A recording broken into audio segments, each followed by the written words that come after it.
الحمد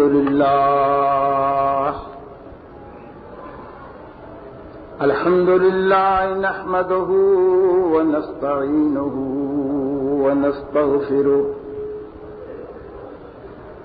ونعوذ بالله من شرور أنفسنا ومن سيئات أعمالنا من يهده الله فلا مضل له ومن يضلل فلا هادي له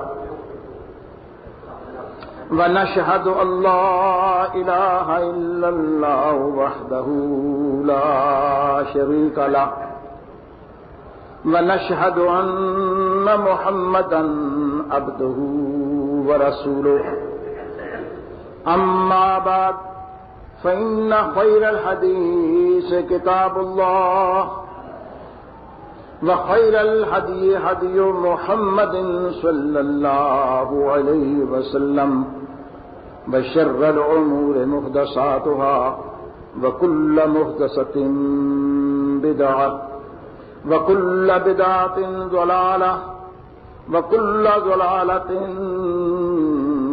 في النار. فأعوذ بالله من الشيطان الرجيم. بسم الله الرحمن الرحيم. قال أفرأيتم ما كنتم تعبدون أنتم وآباؤكم الأقدمون فإنهم عدو لي إلا رب العالمين الذي خلقني فهو يهدين والذي هو يطعمني ويسقين وإذا مرضت فهو يشفين والذي يميتني ثم يحيين والذي أطمع أن يغفر لي خطيئتي يوم الدين.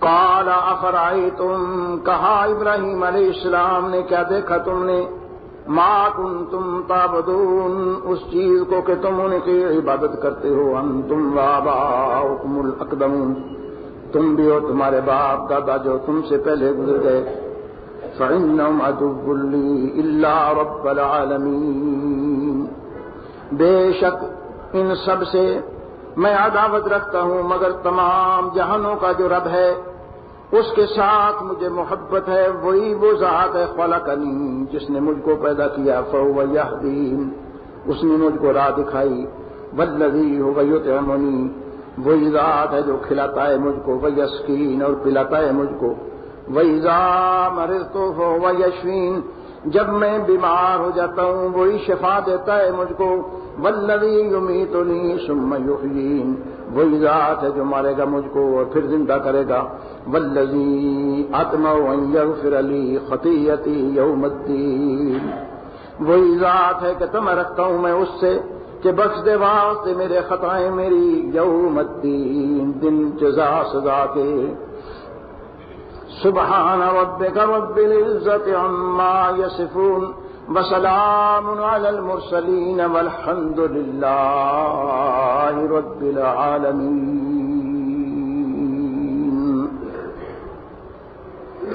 جیسا کہ آپ کو معلوم ہے کہ ہمارے اس درس میں اس وقت سورہ الشعراء جاری ہے اور سورہ الشعراء میں پچھلے جمعہ سے سیدنا ابراہیم علیہ السلام کا واقعہ زیر نظر ہے. ابراہیم علیہ السلام کے بارے میں اس سے پہلے بھی آپ سن چکے پچھلے جمعہ میں بھی اور پھر یاد دہانی کے طور پر یاد رکھنے کی باتیں جو ہیں وہ یہ ہیں کہ انبیاء علیہ السلام میں سے آپ وہ نبی ہیں جن کو اللہ تبارک و تعالیٰ نے اس فضیلت سے دو چار کیا ہے یہ فضیلت بخشی ہے کہ آپ کی اولاد در اولاد پھر اولاد در اولاد کی اولاد برابر سلسلہ انبیاء علیہ السلام کا آپ کی نسل میں چلا گیا اور یہ وہ خوبی ہے جو بہت کم انبیاء علیہ الصلوۃ والسلام کو میسر آئی۔ اگرچہ آپ کے اوپر آپ کے سلسلہ میں شرک، کفر اور اس جیسی ساری بیماریاں موجود تھیں، لیکن اللہ نے آپ کو نبی منتخب کیا اور ان ساری بیماریوں سے پاک کر کے آپ کی نسل کے اندر نسل در نسل نبوت کو رکھ دیا۔ یہ اس بات کا صلہ سمجھیے کہ یہی انبیاء علیہ الصلوۃ والسلام میں سے ایک نبی ہیں جنہوں نے براہ راست اپنے خاندان، اپنے گھر اور اپنے باپ کے مقابلے میں کھڑا ہو کر کے باپ کی تعلیم، باپ کی تفہیم کرانے کی پوری کوشش کی۔ اور آپ کا باپ یعنی والد ماجد صرف مشرک نہیں بلکہ مشرکوں کا پیشوا تھا۔ اس کے بارے میں آپ اس سے پہلے سن چکے کہ ان کا کام یعنی جس کو خاندانی کام کہتے ہیں، یہ بت بنانا، بت بیچنا اور بتوں کے سامنے سجدہ ریز ہونا، یہ سارے کام اس خاندان کے اندر موجود تھے۔ لیکن اللہ تبارک و تعالیٰ نے ابراہیم علیہ الصلوۃ والسلام کی شخصیت کو اس انداز سے چنا کہ بچپن سے لے کر نبوت آنے تک محفوظ رکھا ان ساری باتوں سے، اور نبوت آنے کے بعد اللہ کے پیغمبر سیدنا ابراہیم علیہ الصلوۃ والسلام نے سب سے پہلے اپنے باپ کو مخاطب کیا۔ آج کے سبق میں بھی سیدنا ابراہیم علیہ الصلوۃ والسلام کا اصل مخاطب آپ کا باپ، آپ کا والد ماجد، جیسا کہ آپ پیچھے بھی سن چکے اور آج کے سبق میں بھی ہے کہ آپ نے باپ سے، اپنی قوم سے سب سے پہلے یہ سوال کیا کہ یہ جن کی تم عبادت کرتے ہو، جن کے سامنے تم سجدہ ریز ہوتے ہو، جن کو اپنے حاجت روا اور مشکل کشا سمجھتے ہو، جن کو اپنے معبود بناتے ہو، یہ آخر شے کیا ہے، ان کی حقیقت کیا ہے؟ اور یہ بات بھی آپ سن چکے کہ قوم نے، آپ کے والد نے یہ بات آپ کی سن کر اس بات کا دلیل کے ساتھ کوئی جواب نہیں دیا، بلکہ آپ سن چکے کہ باپ نے اور قوم نے یہ بات کہی کہ ہم اس لیے ان کی عبادت کرتے ہیں، اس لیے ان کو حاجت روا اور مشکل کشا سمجھتے ہیں، اس لیے ان کے سامنے سجدہ ریز ہوتے ہیں کہ ہم نے اپنے آباء و اجداد کو ایسے ہی کرتے دیکھا ہے، ہم نے اپنے آباء و اجداد کو ایسے ہی کرتے دیکھا ہے، اور یہی وہ بات ہے جو بدقسمتی سے ساری قوموں نے اپنائی، اور یہی وہ بات ہے جو بدقسمتی سے آج ہماری قوم کی بھی اکثریت اپنائے چلی جا رہی ہے کہ جو کچھ ہم اپنے آباء و اجداد سے پاتے ہیں اسی لکیر کو ساری زندگی پیٹتے رہتے ہیں۔ ہم نے کبھی اس بات کا خیال نہیں کیا کہ آخر جو ہم کر رہے ہیں کیوں کر رہے ہیں، کیسے کر رہے ہیں، کس نے ہم کو حکم دیا ہے؟ کہاں اللہ کی کتاب میں، اللہ کے رسول صلی اللہ علیہ وسلم کی سنت میں کوئی ایسی چیز موجود ہے؟ نہیں۔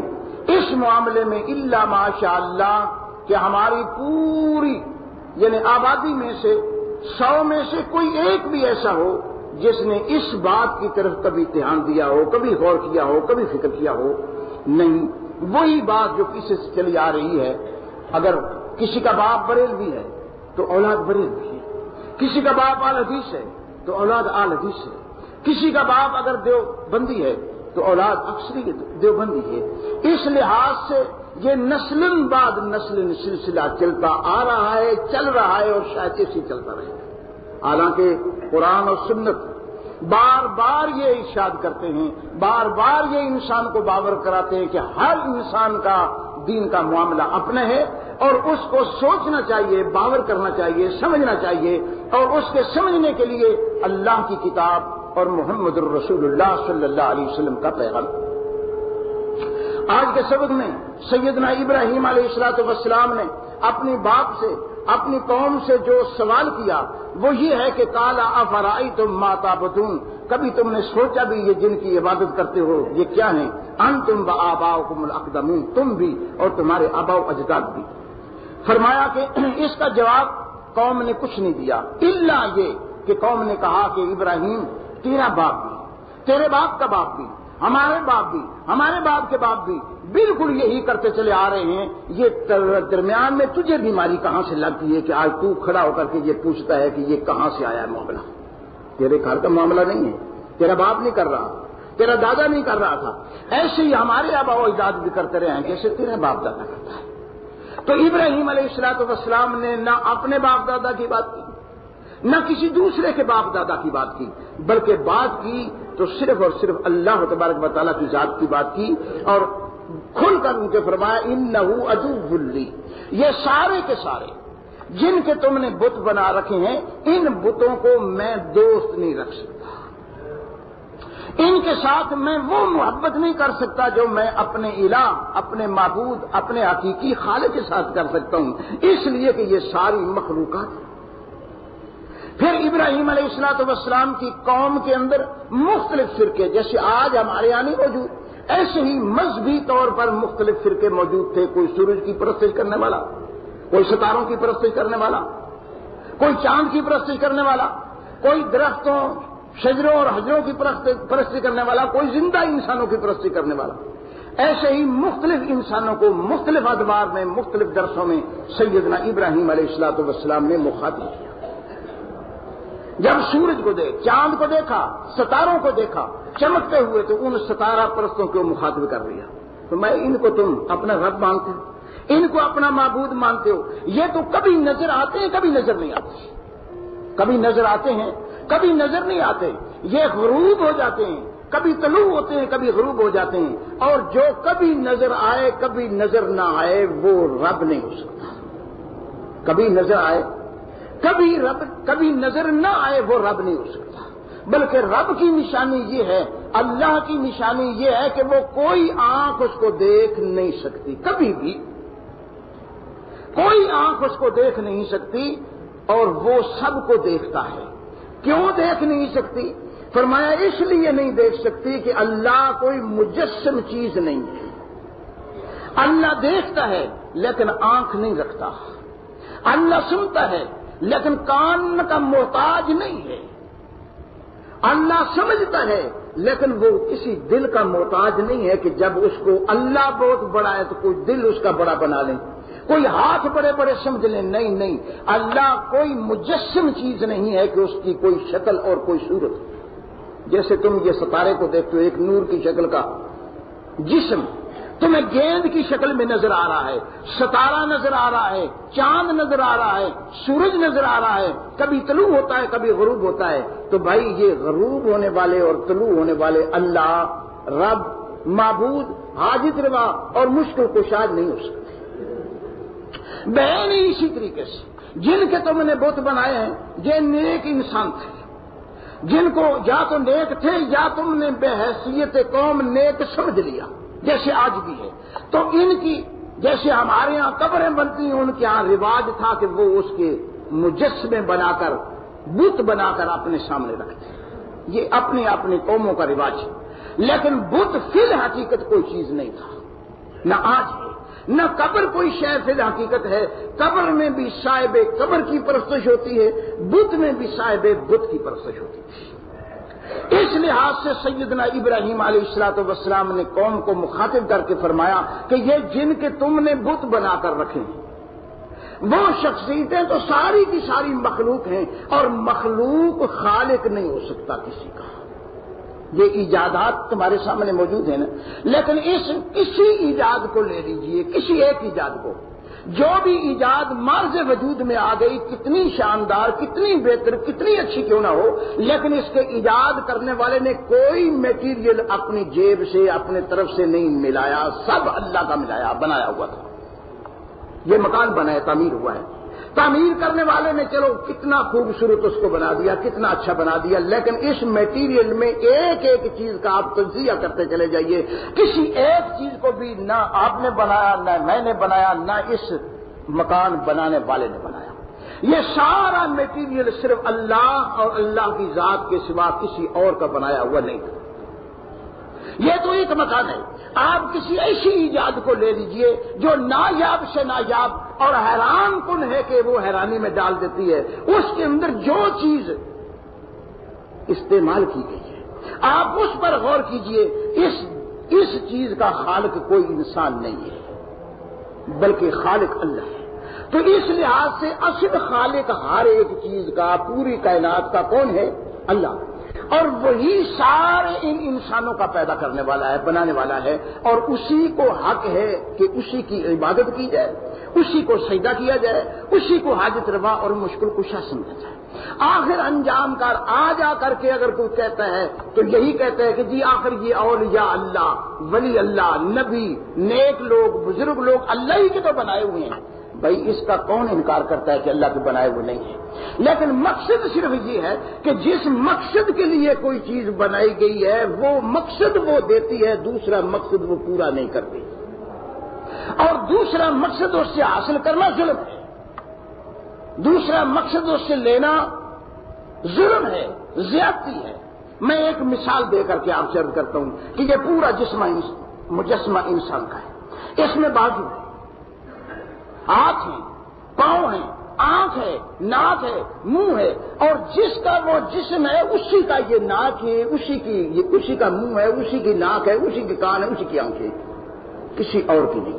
یعنی میری آنکھیں آپ کی نہیں، آپ کی آنکھیں میری نہیں، آنکھیں آپ کی، لیکن آپ بضد ہو جائیں، میں بضد ہو جاؤں کہ نہیں میں تو آنکھ بند کر کے صرف اور صرف اپنے کان سے دیکھوں گا.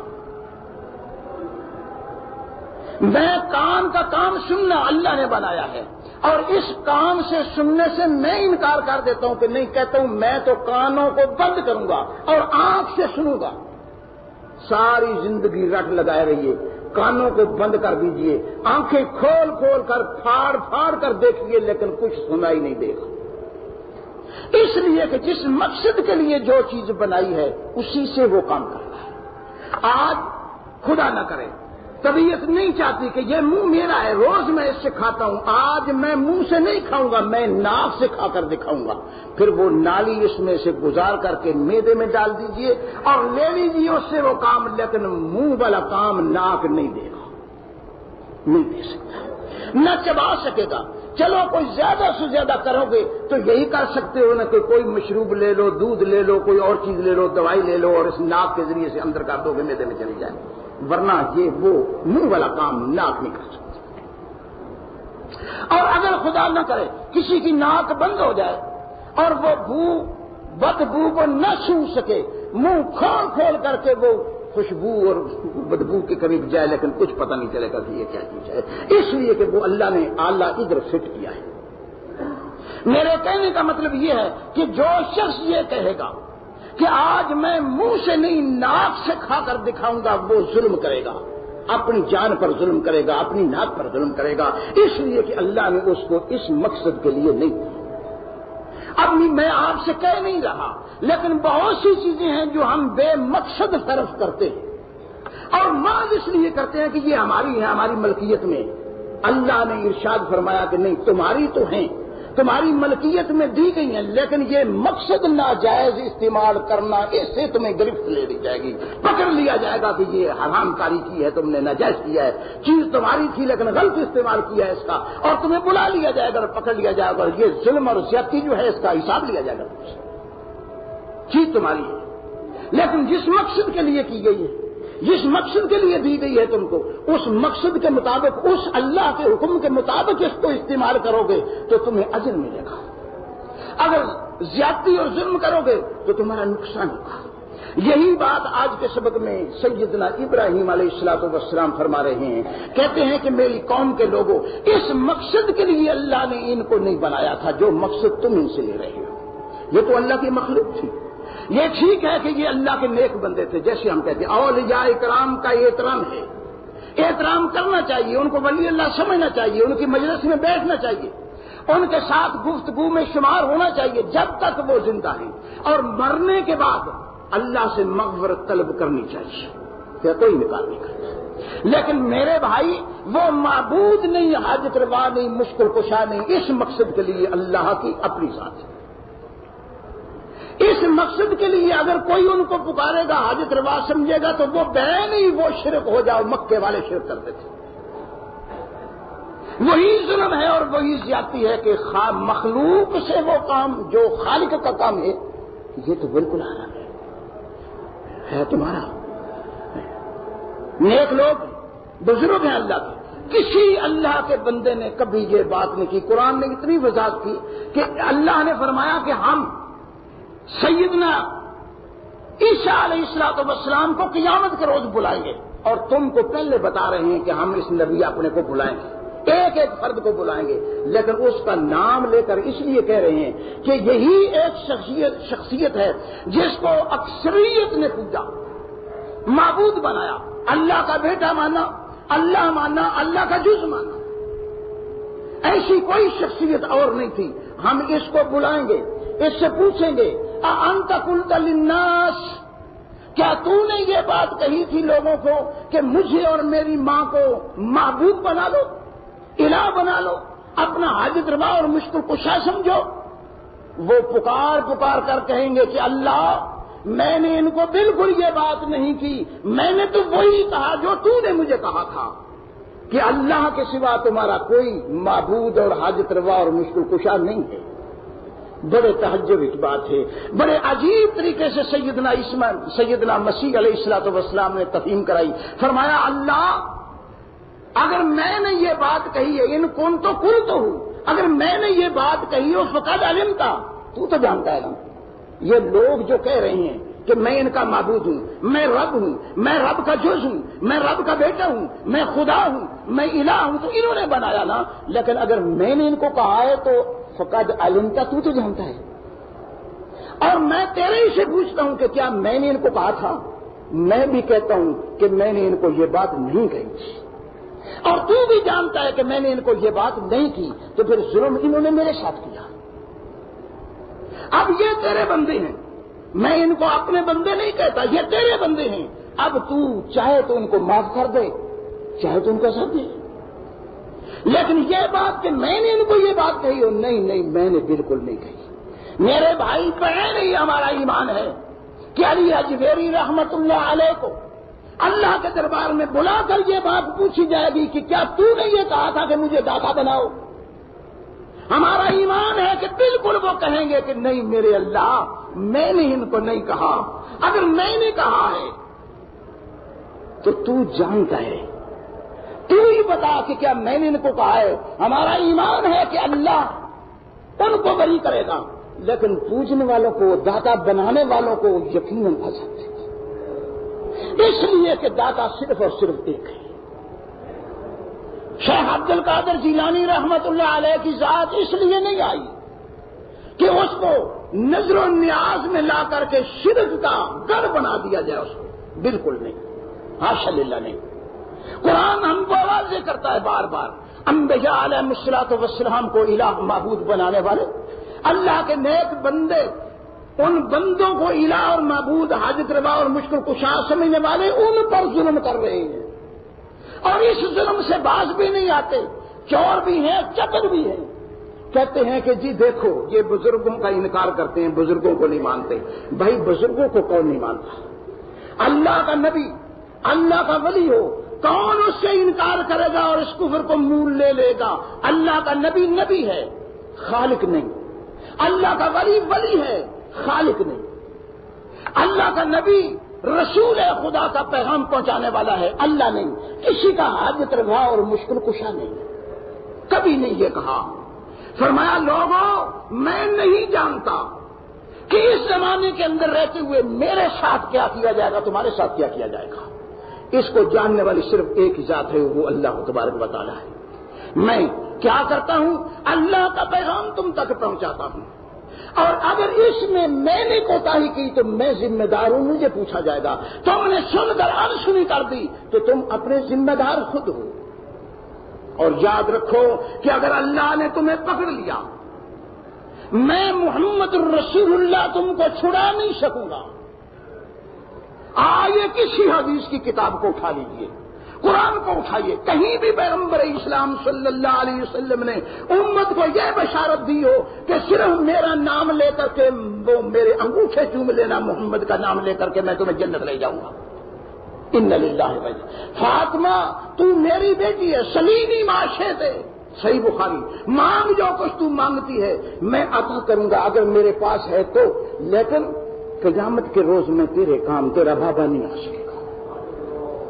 اپنے نیک اعمال کر کے جانا ہے۔ پھوپھی صفیہ، بالکل تو عبد المطلب کی بیٹی، میرے باپ کی حقیقی بہن، مجھ پر ایمان لانے والی نیک خاتون ہے، لیکن تیرے اعمال تیرے کام آئیں گے، تیرا بھتیجا تیرے کام نہیں آئے گا۔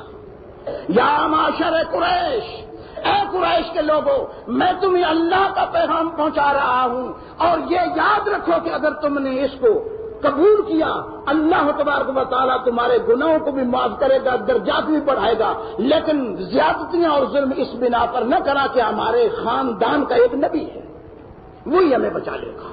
نہیں، میں تمہارے کام نہیں آ سکوں گا۔ پیغمبر اسلام صلی اللہ علیہ وسلم نے ایک ایک بات کو امت پر واضح کیا اور ایک ایک بات کو بار بار کہا تاکہ کان سن لیں، عقل میں بیٹھ جائے، جم جائے بات کہ محمد الرسول اللہ صلی اللہ علیہ وسلم کیا کہہ رہے ہیں۔ لوگوں، آج جس مجمع میں ہم اور آپ اکٹھے ہیں، عین ممکن ہے کہ ہم کبھی اکٹھے نہ ہو سکے۔ یہ مجمع کون سا مجمع ہے؟ حجۃ الوداع۔ اللہ اکبر۔ پیغمبر اسلام صلی اللہ علیہ وسلم خطبہ دے رہے ہیں اور یہ ارشاد فرما رہے ہیں جو بالکل حقیقت پر منطبق ہوتا چلا جا رہا ہے کہ اس کے بعد محمد الرسول اللہ کسی حج میں امت کے ساتھ اکٹھے نہیں رہ سکے۔ میں اور تم شاید کسی مجلس میں اکٹھے نہ، آئندہ کسی ایسی مجلس میں اکٹھے نہ ہوں۔ یہ پیغمبر اسلام صلی اللہ علیہ وسلم کا ارشاد ہے۔ کہاں؟ بخاری میں، مسلم میں، کسی حدیث کو اٹھا لیجئے۔ لیکن آج ہمارا 14ویں صدی کا ملا اٹھتا ہے، وہ کہتا ہے کہ دم بدم پڑھو رسول حضرت بھی ہیں یہاں موجود۔ ان للہ و انا الیہ راجعون۔ اگر حضرت یہاں موجود ہوں، کسی اہل غیر نتھو خیر کو یہ حق نہیں ہے کہ محمد الرسول اللہ کی موجودگی میں وہ بات کرے۔ کیوں کرے؟ کیسے کرے؟ رسول کے سامنے بات کرنا تو اتنی بڑی گستاخی ہے کہ اعمال ضائع ہو جاتے ہیں اس سے۔ وہاں تو خاموش رہنے کا حق ہے۔ جب تک رسول اکرم صلی اللہ علیہ وسلم موجود تھے، آپ کی موجودگی میں کسی نے نماز نہیں پڑھائی۔ آپ کی موجودگی میں بار بار کہنے کے باوجود بھی کوئی آدمی خطبہ دینے کے لیے نہیں اٹھا۔ کسی آدمی کو اس طریقے سے بآواز بلند زور سے پکار کر کے بولنے کا نہیں بول سکا۔ یہ رسول اکرم صلی اللہ علیہ وسلم کا ادب۔ ہاں، آپ کی غیر حاضری ہو، آپ مدینہ میں موجود نہ ہو تو مکہ میں حق ہے، مدینہ میں موجود نہ ہو، کسی بستی میں گئے ہوں تو مدینہ کی مسجد میں حق ہے کہ وہ بولے، جواب کرے، کوئی بات کرے۔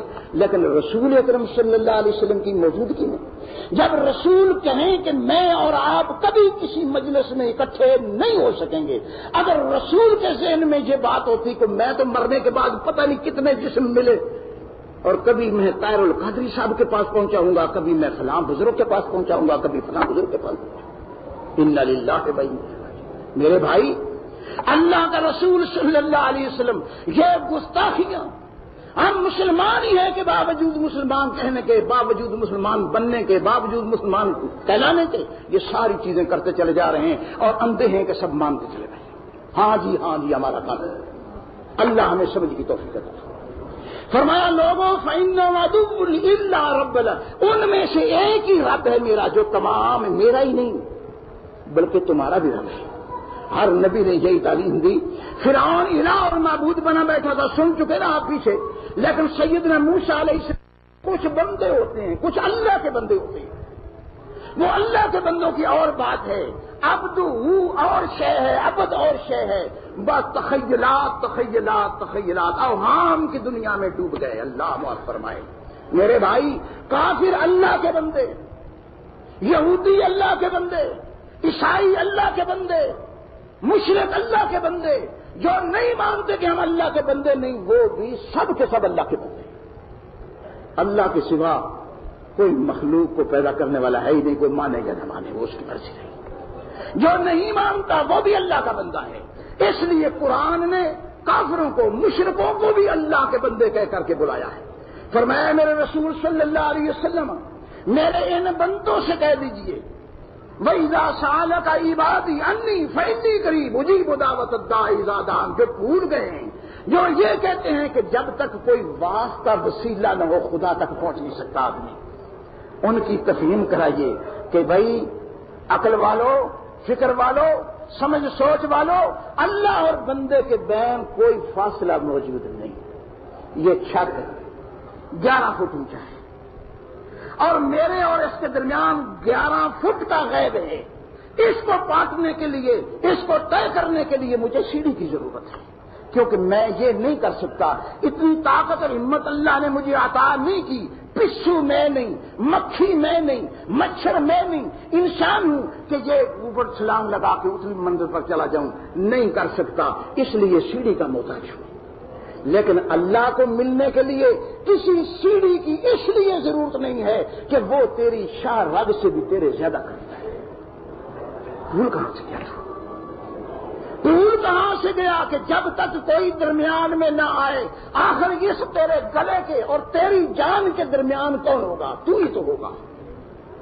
پھر خدا نے فرمایا کہ اس میرے بندے کو کہہ دو کہ جب تو سارے کپڑے اتار کر کے کسی ایسے کام میں مصروف ہوتا ہے بستر میں پڑا ہوا، میں تجھے اس وقت بھی دیکھ رہا ہوں اور تیرے ساتھ ہوں، کیونکہ میں تیرا رب ہوں، میں تیرا پروردگار ہوں، میں نے تجھے بنایا ہے۔ کوئی حال تیرا ایسا نہیں ہو سکتا کہ میں اس حال میں الگ ہوں۔ رسول کے بارے میں یہ نظریہ رکھنا حرام اور کفر ہے، اس لیے کہ محمد الرسول اللہ کا ادب احترام حائل ہے اس معاملے میں کہ آپ کے سامنے کوئی آدمی زبان سے اونچا نہ بولے، کپڑے نہ اتارے، ننگا نہ ہو، کوئی بات ایسی نہ کرے، لیکن اللہ سے مخفی رہ ہی نہیں سکتا، اللہ سے مخفی ہو ہی نہیں سکتا۔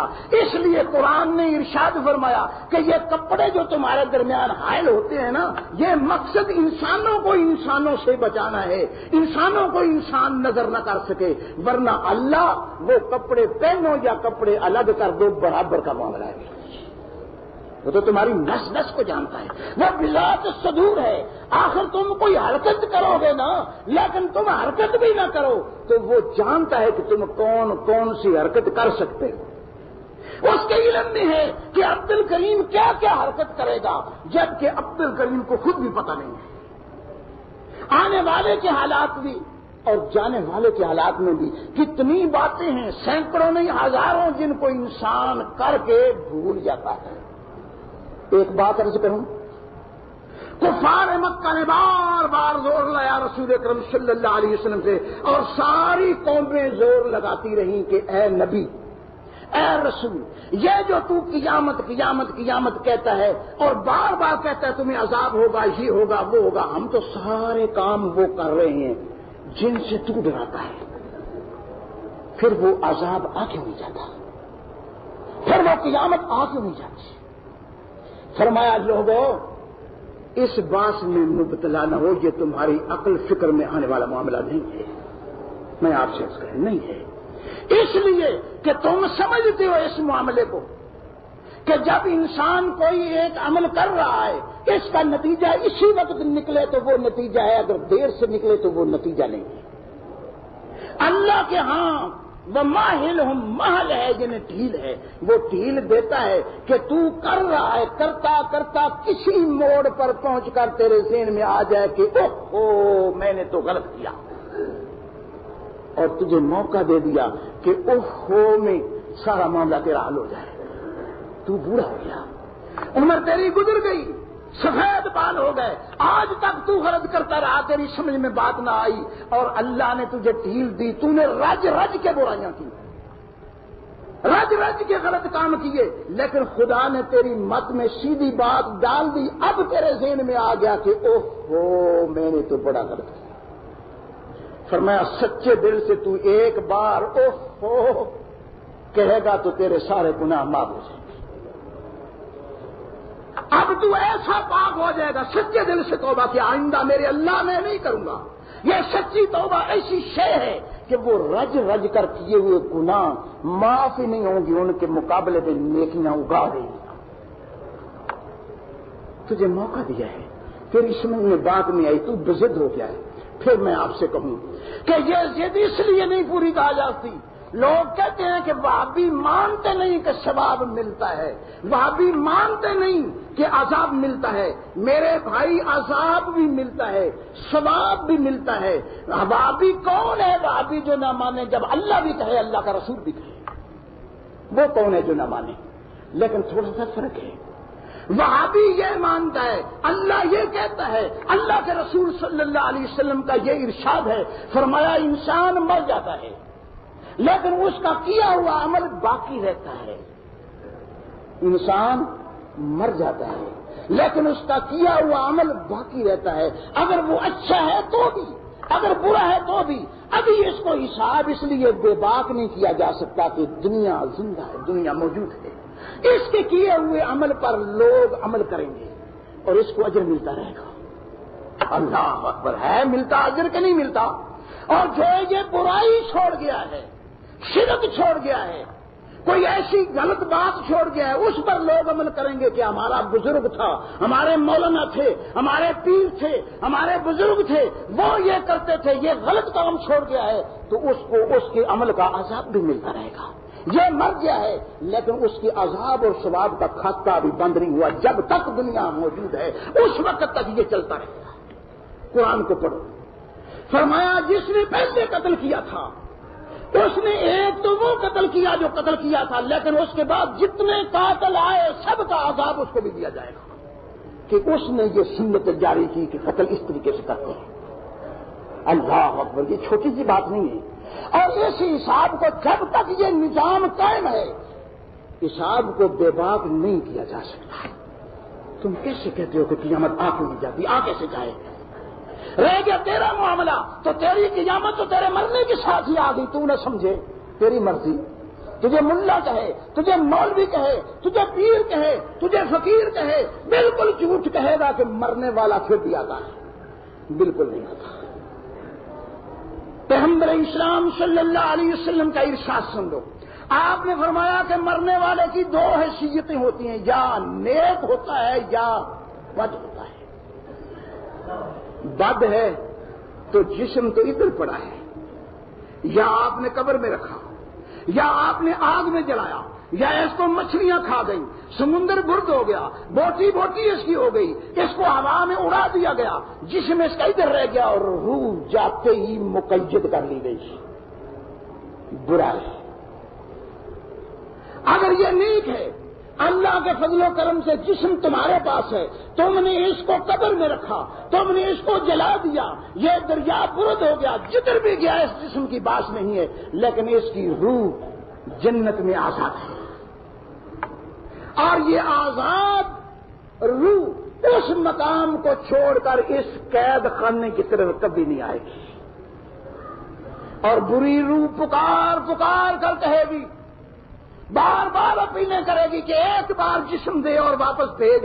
اللہ فرمائے گا کلا، ایسا نہیں ہو سکتا کہ میری سنت کے خلاف ہے، میرے طریقے کے خلاف ہے، میرے کلمے اور میرے وعدے کے خلاف ہے، اور وعدے کے خلاف میں نہیں کرتا. یہی بات ہے جو کھا جاتی ہے میرے گھر. ہائے ہائے. وعدے کے خلاف اللہ نہیں کرتا، نہ ہونے دیتا ہے، اس لیے کہ وہ قادر ہے، اور قادر کی صفت ہے کہ جو بات کہے قادر اس پر. لیکن آپ میں زید بکر کوئی کتنا بھی بڑا ہو نہیں ہو سکتا، حتیٰ کہ حکمران بھی ہو تو وہ قادر نہیں ہو سکتا. لیکن وہ قادر مالک الملیک ہے کہ جو اس نے کہا بعین ہی وہ ہوگا، اس کا الٹ نہیں ہو سکتا. ابراہیم علیہ السلام کو اللہ نے کہا کہ میرے ابراہیم جاؤ، آج تک تیرے باپ نے تیری مخالفت کی، تیری نسل بھی موجود نہیں، یہاں سے ہجرت کر کے نکل جا، ہم تجھے خوشخبری دیتے ہیں کہ ہم تجھے بیٹا دیں گے. ساری قوم مخالفت کرے، ساری دنیا اکٹھی ہو جائے، اس بیٹے کو جس کا اللہ نے وعدہ کیا ہے کوئی روک نہیں سکتا۔ فرمایا جا ایک اور بات سن لے، ہم نے تجھے بیٹا دیا اور بیٹے سے پھر بیٹا دیا، یعنی اتنی لمبی عمر دی کہ اب جب تک تیرا اسحاق زندہ رہے گا، جب تک یعقوب اس کی نسل سے پیدا نہ ہو لے، ساری دنیا مل جائے کہ اس اسحاق کو مارے، لیکن اس وقت تک مار نہیں سکتی جب تک اسحاق کے ہاں یعقوب نہ ہو جائے۔ اللہ کا فضل ہے۔ ایک ایک بات کو دیکھتے چلے جائیے، جو بات اللہ نے کہی کہ ایسی ہوگا، کبھی نہیں کہ ایسا نہ ہوا۔ مریم تو کہتی ہے تیرا معاشرہ مانتا نہیں، تیرا معاشرہ تجھے تانے دیتا ہے، جا ہم تجھے بچے کی خوشخبری دیتے ہیں، ایسا بچہ دیں گے جس میں یہ ساری چیزیں ہوں گی۔ بچہ اللہ نے دیا، قوم نے اس کو بالکل نہیں مانا، قوم نے نہایت سخت سست الفاظ کہے، لیکن اس کے باوجود کہ ساری کوششیں مارنے کے لیے کی گئی، لیکن عیسیٰ کو اس وقت تک نہیں مار سکے جب تک عیسیٰ نے نبوت کا پیغام ان تک پہنچا نہیں دیا۔ مرا کبھی موت مرا یا زندہ، وہ بات میں بات کی سنیں، ایک بات کر رہا، اللہ ہمیں سمجھ کی توفیق عطا فرما۔ پیغمبر اسلام صلی اللہ علیہ وسلم، آپ سے پہلے سیدنا موسیٰ علیہ السلام، اللہ تو فرعون کی طرف کہہ رہا ہے کہ جا، میں کیسے جاؤں؟ ایک ان کا گناہ میرے ذمہ ہے، وہ ایک اتفاقی قتل ہو گیا تھا اور وہ قوم اتفاقی قتل نہیں مانے گی، اس کے قتل کے بدلے میں مجھے قتل کرے گی۔ موسیٰ علیہ السلام کا شک، ابہام قرآن۔ اللہ نے ارشاد فرمایا موسیٰ گھبرانے کی بات نہیں، جا فرعون کے پاس جا، انی ارا، میں تجھے دیکھ رہا ہوں، تیرے ساتھ ہوں، اور تجھے وعدہ کرتا ہوں کہ فرعون تجھے مار نہیں سکے گا، قتل نہیں کر سکے گا۔ ایک دن نہیں، 2 دن نہیں، سیدنا موسیٰ علیہ السلام زندگی بھر رہے فرعون کے پاس، ایک بار نہیں 100 بار فرعون نے یہ مشورے کیے، اپنی مجلس سے مشاورت میں پاس کیا کہ موسیٰ کو قتل ہو جانا چاہیے اور ہم کو قتل کر دینا چاہیے، لیکن اپنی کسی سکیم میں وہ کامیاب نہیں ہو سکا۔ اللہ نے ارشاد فرمایا کہ موسیٰ جا، ہم تیرے سے وعدہ کرتے ہیں، تو نکل دریا سے پار ہو، تجھے آنکھوں سے دکھا کر کے فرعون کو اس دریا میں تیرے سامنے غرق کریں گے۔ موسیٰ علیہ السلام قوم کو لے جا رہے ہیں، آپ پڑھ بھی آئے، پیچھے آگے بھی آئے گا واقعہ۔ قوم نے کہا موسیٰ انا مدرکون، ہم تو مارے گئے، ہمیں تو پہنچ گئے، وہ پیچھے ہمارے لگ گئے ہوئے، ابھی ہمیں وہ آ لیں گے۔ موسیٰ علیہ السلام گھبراتے کہ میں تو اپنے پروگرام کے مطابق نکلا ہوں، میں تو اس کے پروگرام کے مطابق نکلا ہوں، اس نے میرے ساتھ وعدہ کیا، ابھی دیکھو چند منٹوں کی بات ہے کہ ہوتا کیا ہے۔ اللہ اکبر۔ لیکن بنی اسرائیل نے اپنی آنکھوں سے دیکھا کہ جو موسیٰ نے کہا تھا، آنکھوں سے دیکھا کر کے خدا نے اس کو پکڑا کہ آنکھوں کے سامنے ڈبا کر کے، ابھی وہ ڈوبتے ہوئے اس نے کہا کہ اوہ میں اب مانتا ہوں کہ بنو اسرائیل کا رب سچا رب ہے۔ اللہ نے فرمایا اب ماننے کا وقت نکل گیا ہے، اب لانا وقت شہید من قبل، آج تک تو نافرمانیاں کرتا رہا، موسیٰ نے بار بار تیرے سے یہ اپیل کی لیکن ماننے کے لیے تیار نہ ہوا، آج تو کہتا ہے جا، اتنی بات تیری تسلیم ہے کہ تیرا یہ جسم باقی رکھیں گے ہم، تاکہ آنے والی نسلیں اس کو دیکھ کر کے عبرت حاصل کرتی رہیں کہ یہ وہ فرعون تھا جو رب کہلواتا تھا، الہ اور معبود بنتا تھا، لیکن تیری زندگی کو نہیں بچایا جا سکتا۔ کہ میں یہ رہا تھا کہ جو اللہ کے ہاں سے طے ہو جائے اس کا خلاف ممکن نہیں ہو سکتا۔ اللہ کے ہاں طے ہوا کہ محمد صلی اللہ علیہ وسلم، آج ہم کہہ رہے ہیں کہ تم مکے سے ہجرت کر کے مدینہ طیبہ چلے جاؤ، اللہ کے حکم کے مطابق نکلے اور مکہ کی طرف، بیت اللہ کی طرف منہ کر کے مکہ سے نکل کر کے اللہ سے مخاطب کرتے ہوئے فرمایا بیت اللہ کتنی زندگی تجھے دیکھتا رہا، تیرے اندر آتا جاتا رہا، تیرے اندر بہت زیادتیاں ہوئی، آنکھوں سے دیکھتا رہا، لیکن اب بھی تجھے چھوڑنے کو دل نہیں چاہتا تھا، لیکن کیا کروں تیرے رہنے والوں نے مجھے نکال دیا۔ اللہ نے آیت اتار دی، فرمایا میرے رسول صلی اللہ علیہ وسلم سن لے، انا لرادک الی مات، کسی کو کوئی اختلاف نہیں، ہم وعدہ کرتے ہیں کہ تجھے لوٹا کر کے اس مکے میں لائیں گے۔ ہم کو دنیا کو دکھانا ہے ہم نے کہ جس کو ساری دنیا مارنے پر تل جائے اللہ بچانا چاہے تو کوئی مار نہیں سکتا، اور اگر کوئی اس انداز سے مر جائے تو وہ کبھی مرا ہوا ہو نہیں سکتا۔ لیکن تیری زندگی تو رجسٹر کر دی ہم نے، تو بے فکر ہو کر کے نکل، اور واپس لائیں گے، ایسا لائیں گے جیسے فتح کر کے مکے کو چلا جائے گا اور کسی کا بھال بھی بکھر نہیں ہوگا۔ ابھی 7 ہی سال گزرے تھے کہ بالکل آنکھوں دیکھ کر کے پیغمبر اسلام صلی اللہ علیہ وسلم کو، ان صحابہ کو، ان کفار مکہ کو دکھا دیا کہ جس اللہ نے یہ کہا تھا کہ تجھے لوٹا کر مکہ میں لائے تھے، اللہ کی بات رد نہیں ہو سکتی۔ اب یہ کر رہا تھا کہ اللہ کے رسول سیدنا ابراہیم علیہ السلام کھڑے ہوتے ہیں، کہتے ہیں کہ میں مانتا ہوں رب اور الہ، لیکن ان تمہارے معبودوں کو رب نہیں مانتا، ان کو حاجت روا مشکل کشا نہیں سمجھتا، ان کو داتا نہیں کہتا، ان کو تکلیفوں کو دور کرنے والا نہیں کہتا۔ میں اس کو کہتا ہوں جو تمام جہانوں کا رب ہے۔ قرآن کو پڑھیں، اللہ رب العالمین الذی خلقنی، الذی خلقنی، وہ اللہ جس نے مجھ کو پیدا کیا، فہو یہدین، اور اسی نے مجھے یہ صحیح سیدھی سچی راہ دکھائی۔ اللہ اکبر۔ اللہ نے محمد الرسول اللہ صلی اللہ علیہ وسلم کو مخاطب کر کے ارشاد فرمایا کہ اے میرے رسول صلی اللہ علیہ وسلم، انک لا تہدی من احببت ولکن اللہ یہدی من یشاء الی صراط مستقیم۔ ہم نے کسی نبی کے ہاتھ میں یہ نہیں دیا کہ وہ ہدایت کو تقسیم کرے اور جس کو چاہے ہدایت دے دے، نہیں، یہ چاہت اللہ کی، نبی کا کام پیغام پہنچانا۔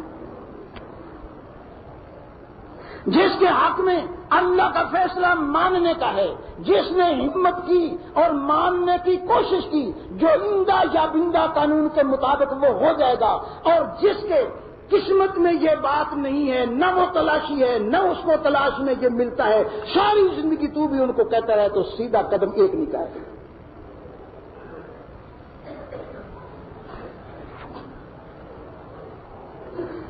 الحمدللہ الحمدللہ نحمده ونستعینه ونستغفره ونعوذ باللہ من شرور انفسنا ومن سیئات اعمالنا، من يهده الله فلا مضل له ومن يضلل فلا هادي له، ونشهد ان لا اله الا الله وحده لا شريك له، ونشهد ان محمدا عبده ورسوله، اما بعد فان خير الحديث كتاب الله وخير الهدي هدي محمد صلى الله عليه وسلم، وشر الأمور محدثاتها وكل محدثة بدعة وكل بدعة ضلالة وكل ضلالة في النار، فأعوذ بالله من الشيطان الرجيم، بسم الله الرحمن الرحيم، الذي خلقني فهو يهدين، والذي هو يطعمني ويسقين، وإذا مرضت فهو يشفين، والذي يميتني ثم يحيين، والذي أطمع أن يغفر لي خطيئتي يوم الدين۔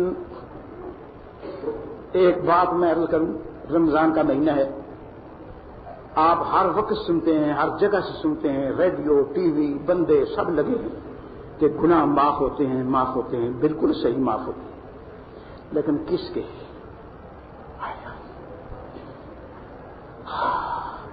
جس کو غم ہو، جس کے دل میں ییک پیدا ہو کہ میرے گناہ اللہ معاف فرما دے، اور یہ ضروری بھی نہیں ہے کہ وہ گناہ گار ہی ہو، اس نے ضرور گناہ کیے ہی ہوں، گناہ کرنا اور ہو جانا دونوں میں بڑا فرق ہے۔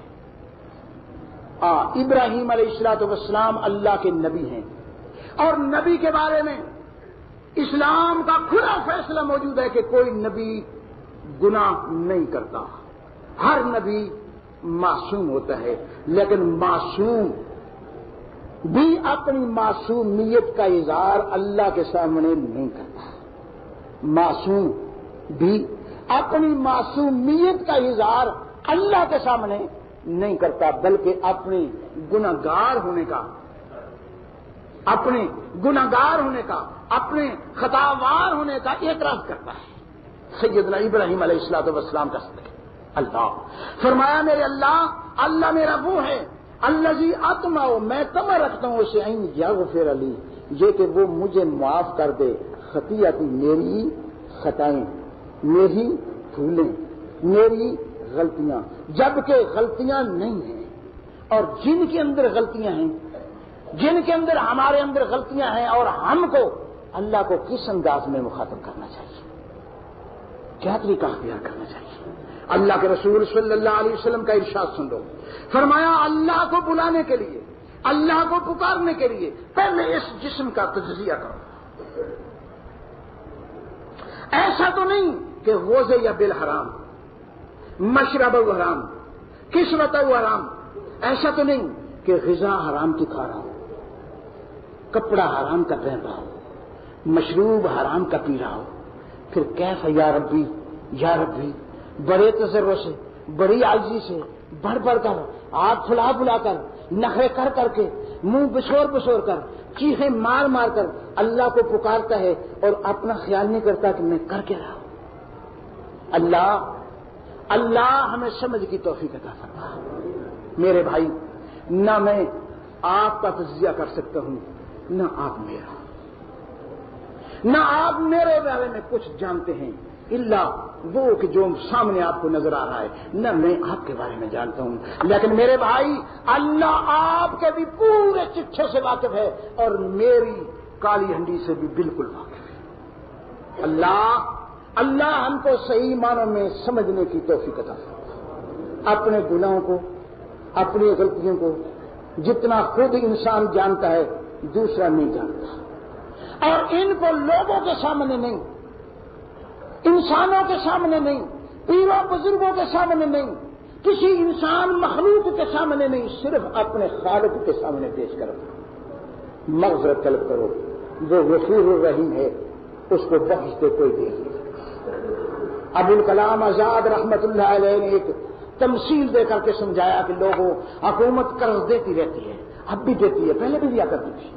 کسی نے اپنی ضرورت کے مطابق 10,000 لیا کسی نے 1,00,000 لیا کسی نے 500 لیا کسی نے 10,000 لیا جتنی ضرورت تھی سمجھا کہ میں اتنے کر دوں گا. لیکن ایک ہی نوٹیفیکیشن جاری ہوا کہ جتنی حکومت نے قرضے دیے تھے سب معاف ہو گئے. کس پر زیادہ احسان ہو گیا. فرمایا یہ گناہ ڈوب گیا گناہوں میں. جب مغفرت طلب کی اللہ کی طرف سے حکم آیا کہ معاف کر دیے تو جتنا گناہگار زیادہ تھا زیادہ رحمت کا مستحق ہو گیا. بات بالکل صحیح ہے. اس لیے اللہ آپ کو بھی اور مجھے توفیق عطا فرمائے کہ آپ اپنے بارے میں میں اپنے بارے میں اپنی خطاؤں اپنی غلطیوں کو اس مبارک مہینہ کے اندر اللہ کو حاضر ناظر سمجھتے ہوئے اللہ کے سامنے پیش کریں اور سچے دل سے معافی مانگ لیں. اللہ معاف کرنے والا ہے. میرے بھائی اس کے لیے جو شرطیں ہیں میں نے آپ سے عرض کی کہ غذا کو درست کرو یہ لباس کو درست کرو یہ مشروبات کو درست کرو. یہی نہ سمجھو کہ بس سارا ہمارا کام ہے جیسے ہمارا کام ہے نا کہ آپ کا کام دینا ہمارا کام دینا. پیغمبر اسلام صلی اللہ علیہ وسلم کی سنت میں یہ چیز بالکل موجود نہیں. غرض مند کو دو جہاں ضرورت ہے وہاں پہنچاؤ تمہاری ذمہ داری ہے اور جس جگہ پر ضرورت ہے اگر تم نے وہ نہ پہنچایا تو یہ ذمہ داری نہ پوری کر کے مجھے بن جاؤ جرم ہو جائے گا. میرا کام آپ تک بات پہنچانا ہے. آپ نے سن لیا اللہ آپ کو توفیق عطا فرمائے کہ آپ صحیح سمجھ کر صحیح جگہ تول کر صحیح جگہ انتخاب کر کے اپنے اخراجات ادھر دیں اور اللہ کے بیلنس میں جمع کرائیں. انشاءاللہ اللہ کے راستے میں دیا ہوا پیسہ ضائع نہیں جائے. میرے بھائی یہ تو مجھے معلوم ہے آپ کو بھی معلوم ہے کہ ہر مانگت جو ہے مانگنے والا ایسی باتیں کرتا ہے جیسے میں تمہارے سامنے کر رہا ہوں. لیکن آخر بعض اوقات نہیں ہر حال میں پیغمبر اسلام صلی اللہ علیہ وسلم نے اپیلیں کی چندے اکٹھے کیے اپنے جہاد کے لیے سب کچھ بنایا لیکن رسول کا مقابلہ اللہ توبہ انسان نہیں کر سکتا. رسول وہ شے ہے کہ اس صدقے کی کھجوروں میں سے ایک کھجور اٹھا کر حسن نے منہ میں ڈالی. بخاری منہ میں ڈالتا گیا بچہ 3 ساڑھے 3 سال کا اور رسول نے دیکھا تو اس کو پکڑ لیا، فرمایا بیٹے تجھے معلوم نہیں ہے یہ تو معصوم ہے، یہ صدقۃ الفطر کی کھجوریں ہیں اور آل رسول کے لیے حرام ہیں۔ ادھر زبان سے یہ ارشاد فرمایا اور انگلی ڈال کر منہ سے کھجور نکال لی۔ حاشا اللہ، کسی حدیث کو اٹھاؤ کہ ٹیر لگے ہیں مال کے، دولت کے، غنیمتیں آئی ہیں، چندے اکٹھے ہوئے ہیں، لیکن خود رسول کی حالت یہ ہے کہ 2 دن فاقے میں گزرے ہیں تو کھایا بھی نہیں۔ مال تو بہت بڑا ہے، دولت تو بہت بڑی ہے، لیکن یہ دولت جائے گی کہاں، رہے گی کہاں، حق کس کا ہے؟ وہ بیت المال کا معاملہ ہے، بیت المال کے لیے جمع ہوئی ہے، رسول کے لیے نہیں۔ تو رسول کے لیے نہیں تو رسول اس میں سے لینے کے لیے بھی وہ نصاب کے مطابق، ضرورت کے مطابق، وہ اللہ کے حکم کے مطابق، وہ دوسری بات۔ لیکن میرے عرض کرنے کا مطلب یہ تھا کہ انتخاب کرنا آپ کا حق ہے، جگہ کا تلاش کرو۔ میں اس لیے یہ باتیں کر رہا ہوں کہ آج مانگتا بھی ہے تم سے، لیکن میری ذات کے لیے میں جانتا ہوں یا میرا اللہ جانتا ہے میری صورت کیا ہے، میری حالات میں نہیں بیان کرنا چاہتا، صرف اس لیے کہ اللہ کے سامنے بیان کرتا ہوں، میری عادت نہیں ہے اللہ کے فضل و کرم۔ میں کہتا ہوں کہ خدا اسی صورت میں مجھے اٹھا لے اور ایسی حالت میں مر جاؤں، لیکن آپ کو مال کی اگر جماعت کو ضرورت ہے، ایک نظام کو ضرورت ہے، تو تمہارا حق ہے کہ بڑھ چڑھ کر حصہ لو۔ ضروری نہ سمجھو کہ عبد الکریم گھر میں آئے گا، ہاتھ جوڑ کر کے اپیل کرے گا، ہمارا یہ چندہ دے کر کے وصول کر کے پھر لوگوں کو بتائے گا۔ نہیں بھائی، میں آپ پر نہیں احسان کرتا، آپ مجھ پر احسان نہ کیجیے۔ ناظم سے وہ جو پروگرام آپ نے شروع کرائے ہیں ان میں تعاون دیجیے، آپ سے اپیل کرتا ہوں۔ یہ میری اپیل اس لیے ہے، میری اپنی ذات کے لیے، وہ جو کام تم نے شروع کیے ہیں ان کی تکمیل کے لیے اللہ آپ کو توفیق عطا فرمائے۔ ابھی آپ دیکھیں گے انشاءاللہ العزیز کہ کتنا ہوا اور جو ہوا وہ کس انداز میں ہوا۔ ہم تم نہیں رہیں گے، لیکن کام ایسے بھی ہوتے ہیں جو انسان کے مرنے کے بعد بھی زندہ رہتے ہیں۔ یہی بات پہلے چلی تھی، انسان مر جاتا ہے لیکن عمل نہیں مرتا۔ حافظ عنایت اللہ مر گیا لیکن عمل اس کا جاری تھا، نتیجہ آپ آنکھوں سے دیکھ رہے ہیں۔ لوگ کہتے تھے کہ اس مسجد میں نماز نہیں ہوتی، ادھر جاؤ گے تو حرام ہو جائے گا، اس میں جاؤ گے تو یہ ہو جائے گا، کفر کے فتوے آج بھی لگتے ہیں، لیکن لوگ ہیں کہ وہ اللہ معاف فرمائے، اللہ معاف فرمائے۔ بعینی یہ صورت ہے، ہم بھی نہیں رہیں گے، تم بھی نہیں رہو گے، لیکن فتوے بھی بے شک لگتے رہیں، لیکن آنے والے دعوت کو قبول کریں گے۔ اللہ کا پروگرام ہے، اللہ کے کام کبھی ختم نہیں ہوتے۔ انسان کوئی نہیں ہے جو ان اشعار رکھے کہ اگر میں ہوا تو کام ہوگا ورنہ نہیں، نہیں نہیں، کام اللہ چلاتا رہے گا، لیکن زندہ اعمال ہیں، ان اعمال کو پورا کرنے کے لیے اللہ آپ کو توفیق عطا فرمائے۔ اس کے ساتھ ایک چھوٹا سا اعلان ہے، آپ کو معلوم ہے کہ ہم عید کی نماز ہمیشہ یہیں ادا کرتے ہیں۔